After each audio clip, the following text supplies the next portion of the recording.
Hi everyone, and welcome to Sweetpea Sid's Inspirations. My name is Sydney, and today we are going to create this nicely textured washcloth. It is a simple 4-row repeat. It is very beginner friendly because all you need to know how to do is how to knit and how to slip one purlwise and then a knit bind off. So very simple to do. And we are going to do the 4-row repeat until we have a total of 39 rows, and then we will do a knit bind off.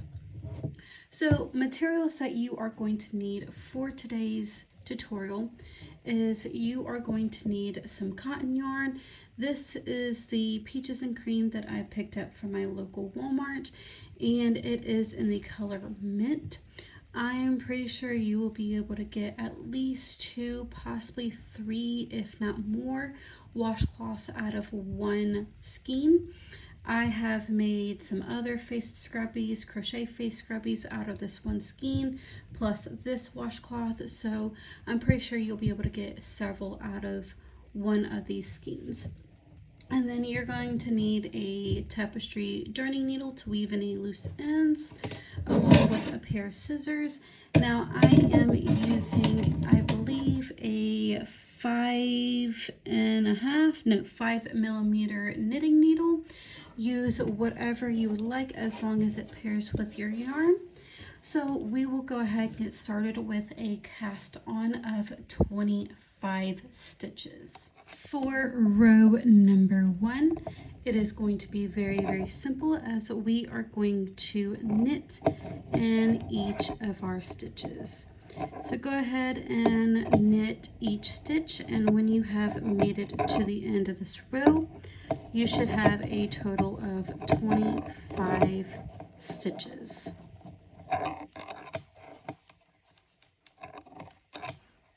And this is going to be considered the right side of our work. For row number 2, or the second row repeat, we're going to now be on the back side of our work. And we are going to start off with a knit 1. And now we will work the repeat unit for row number 2, or the second row repeat. We are going to slip one purlwise with the working strand of the yarn on the back side of our work. So slip one purlwise, and then we're going to knit the next stitch. And that's the repeat unit. So slip one purlwise and making sure that the working strand of yarn is on the back side of our work. And then knit one. Slip one purlwise with the working strand of yarn on the back side of our work. And then knit one. So go ahead and continue repeating that until you have made it to the end of this row. One more time, I'll do it with you. So slip one purlwise, making sure that working strand of yarn is on the back side, and then knit one.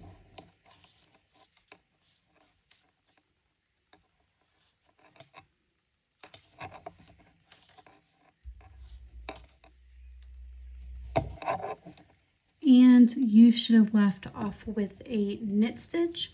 So now you're going to turn your work to now we are on the right side of our work. And for the third row repeat, we're going to go ahead and knit in each of our stitches. Again, when you come across to the end of this row, you should have a total of 25 stitches.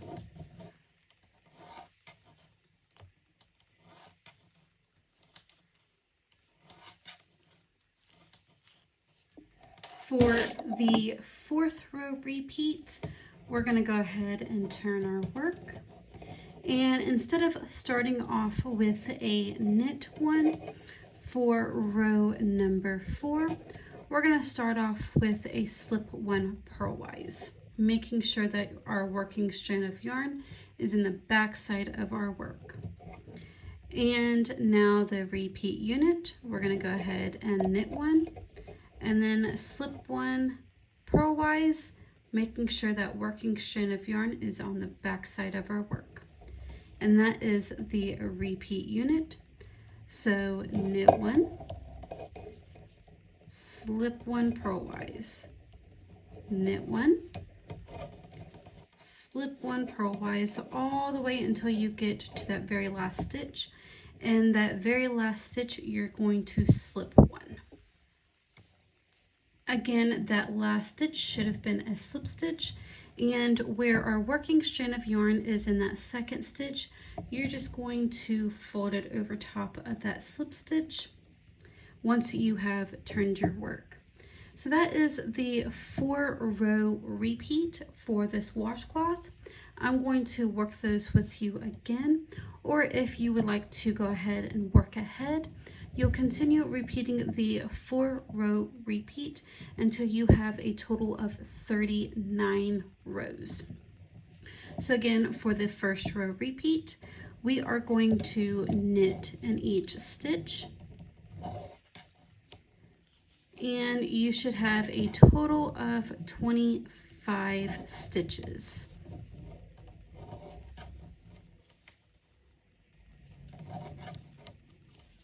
For the second row repeat, you should now be on the back side of your work, and it looks like a garter stitch. We are going to knit that first stitch, and then now for the repeat unit, we're going to slip one purlwise, making sure that working strand of yarn is on the back side of our work. So slip one purlwise and then knit one. That is the repeat unit for the second row repeat. So again, slip one purlwise and making sure that working strand of yarn is in the back, and then knit one. Slip one purlwise and knit one. You're going to go ahead and continue repeating that until you have made it to the end of this row, and you should leave off with a knit one. For the third row repeat, you should now be on the right side of your work where the texture is. And for the third row repeat, you are going to knit in each stitch, making sure that you have a total of 25 stitches.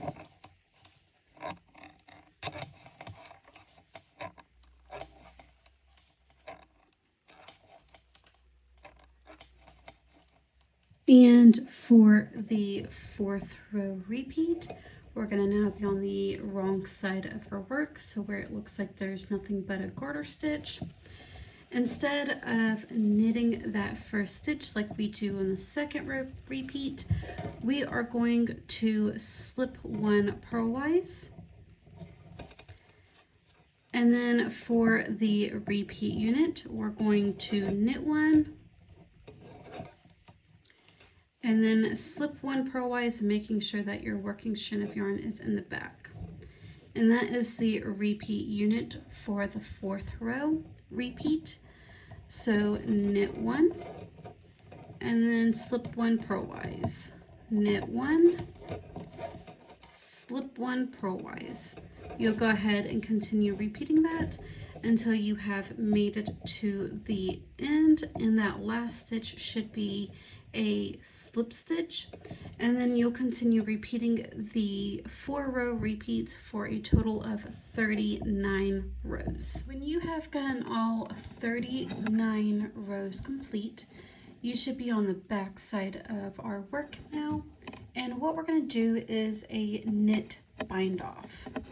So we're going to knit this first stitch, knit the second stitch, and then we're going to take that first stitch and we are going to pass it over top of that second stitch. We'll knit the next stitch, and then take that stitch that's on our left hand knitting needle and pass it over top of the stitch that we just knitted.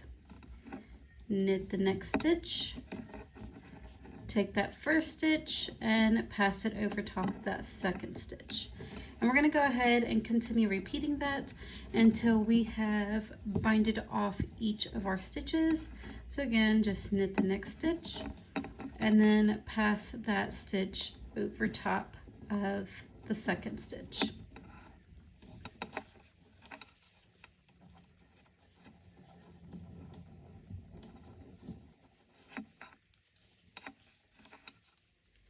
And there is our washcloth. All you have left to do is weave in any loose ends.